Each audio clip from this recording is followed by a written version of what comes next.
بسم اللہ الرحمن الرحیم۔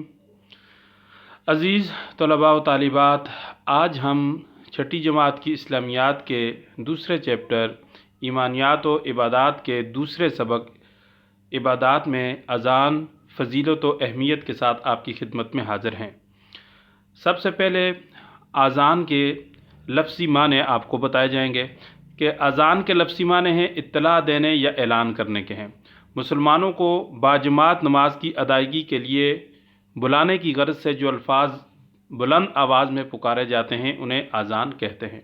یعنی اس جملے کا مطلب یہ ہے کہ جماعت کے ساتھ جب ہم نماز ادا کرتے ہیں مسجد میں تو اس کے لیے اذان دینا لازمی اور ضروری ہے۔ اذان مسلمانوں کا امتیازی نشان ہے۔ امتیازی نشان کا مطلب یہ ہے یعنی وہ علامت جو دوسروں سے آپ کو ممتاز کرے اس کو امتیازی علامت کہا جاتا ہے، امتیازی نشان کہا جاتا ہے۔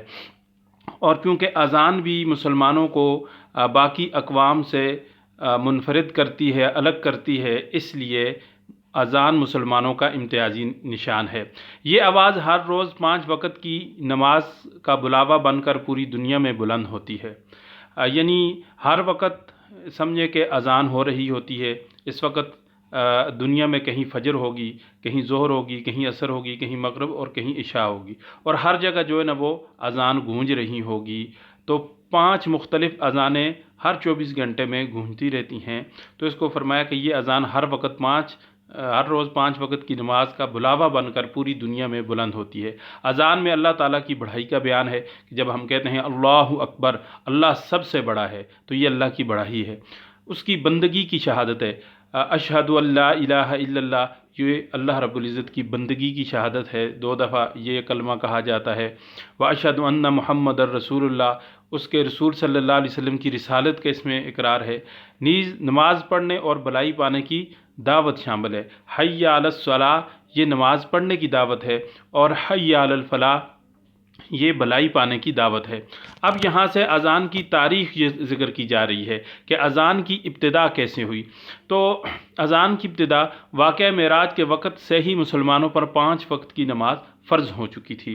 واقعہ معراج آپ صلی اللہ علیہ وسلم کو مکی دور کے بالکل آخر میں ہوا، اور آپ صلی اللہ علیہ وسلم آسمانوں کے اوپر گئے، اور وہاں آپ صلی اللہ علیہ وسلم کو جو چیزیں ملیں ان میں سے 50 نمازیں بھی تھیں جو بعد میں 5 نمازیں ہوں گی۔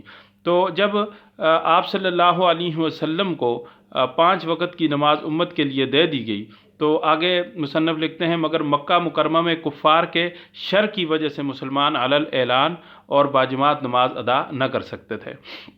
مکہ مکرمہ میں کفار جمع ہے کافر کی، تو کفار کے شر کی وجہ سے، تو شر کا مطلب ہوتا ہے فتنہ، فساد، لڑائی، جھگڑا، خرابی۔ تو کفار آپ صلی اللہ علیہ وسلم کو نماز نہیں پڑھنے دیتے تھے، تو فرمایا کفار کے شر کی وجہ سے مسلمان علی الاعلان کا مطلب ہوتا ہے اعلانیہ طور پر، بلا روک و ٹوک، بغیر کسی رکاوٹ کے، یعنی مسلمان بغیر کسی رکاوٹ کے آ کر نماز نہیں پڑھ سکتے تھے جیسے آج کل ہم اپنے گلی محلوں کے اندر پڑھتے ہیں۔ ایسے کفار آپ صلی اللہ علیہ وسلم کو مکہ میں نہیں کرنے دیتے تھے۔ ہجرت کے بعد جب آپ صلی اللہ علیہ وسلم مدینہ منورہ تشریف لائے اور مسجد نبوی کی تعمیر ہو چکی تو ضرورت پیش آئی کہ مسلمانوں کو نماز باجماعت کے لیے کیسے بلایا جائے۔ اب یہاں سے آگے جو ہے نا وہ حوالہ دیا جا رہا ہے حدیث کا کہ ایک مرتبہ حضرت عبداللہ بن زید انصاری رضی اللہ تعالیٰ عنہ حضور صلی اللہ علیہ وسلم کی خدمت اقدس میں حاضر ہوئے اور عرض کیا کہ یا رسول اللہ صلی اللہ علیہ وسلم، میں نے خواب میں دیکھا ہے کہ ایک شخص قبلہ رو ہو کر، یعنی قبلہ کی طرف منہ کر کے اللہ اکبر پکار رہا ہے۔ حضور صلی اللہ علیہ وسلم نے فرمایا کہ یہ خواب سچا ہے۔ کچھ دیر بعد حضرت عمر رضی اللہ تعالیٰ عنہ نے بھی یہی خواب آ کر سنایا تو آپ صلی اللہ علیہ وسلم نے تصدیق فرمائی کہ مجھے وحی کے ذریعے اذان کی تعلیم دی جا چکی ہے۔ چنانچہ آپ صلی اللہ علیہ وسلم نے حضرت بلال رضی اللہ تعالیٰ عنہ کو اذان کے الفاظ تعلیم فرمائے اور ان کو اذان دینے پر مامور فرمایا۔ مامور کا مطلب ہوتا ہے متعین کیا، مقرر کیا، حکم دیا، اور آپ صلی اللہ علیہ وسلم نے ان کو اجازت دی اور اذان کا کام ان کے سپرد کیا، ان کی ڈیوٹی لگائی۔ اور اب اگلے صفحے پر مسلمانوں کی زندگی میں اذان کو خاص اہمیت حاصل ہے۔ دنیا میں موجود مذاہب میں عبادت کے لیے بلانے کے مختلف طریقے ہیں۔ مذاہب جمع ہے مذہب کی، اور مذہب کہا جاتا ہے عقیدے کو، نظریے کو، دھرم کو، ایمان کو۔ تو موجود مذاہب میں عبادت کے لیے بلانے کے مختلف طریقے ہیں، جبکہ مسلمانوں کا طریقہ اذان منفرد اور یکتا ہے۔ منفرد کا مطلب دوسروں سے الگ کرنے والا، اور یکتا ہے اکیلا ہے، یعنی بے مثال ہے، بہت ہی لاجواب ہے۔ اذان سے اللہ تعالیٰ کی بزرگی واضح ہوتی ہے، اس کے رسول صلی اللہ علیہ وسلم کی نبوت کی شہادت یعنی گواہی ملتی ہے، نیز انسان کو اس کی فلاح اور کامرانی کا پیغام دیا جاتا ہے۔ حی علی الصلاح اور حی علی الفلاح کے الفاظ سے فلاح اور کامرانی کا پیغام دیا جاتا ہے۔ فلاح کا مطلب ہوتا ہے نجات، اور کامرانی کا مطلب ہوتا ہے کامیابی۔ ہر مسلمان کو چاہیے کہ جوں ہی وہ اذان کے الفاظ سنیں تو ان الفاظ کو مؤذن کے ساتھ ہلکی آواز میں دہرائے۔ تو جیسا ہی مؤذن کہتا ہے اللہ اکبر، تو ساتھ ہمیں بھی اللہ اکبر کہنا چاہیے، اور 2 دفعہ جو ہے نا یہ الفاظ ہوتے ہیں۔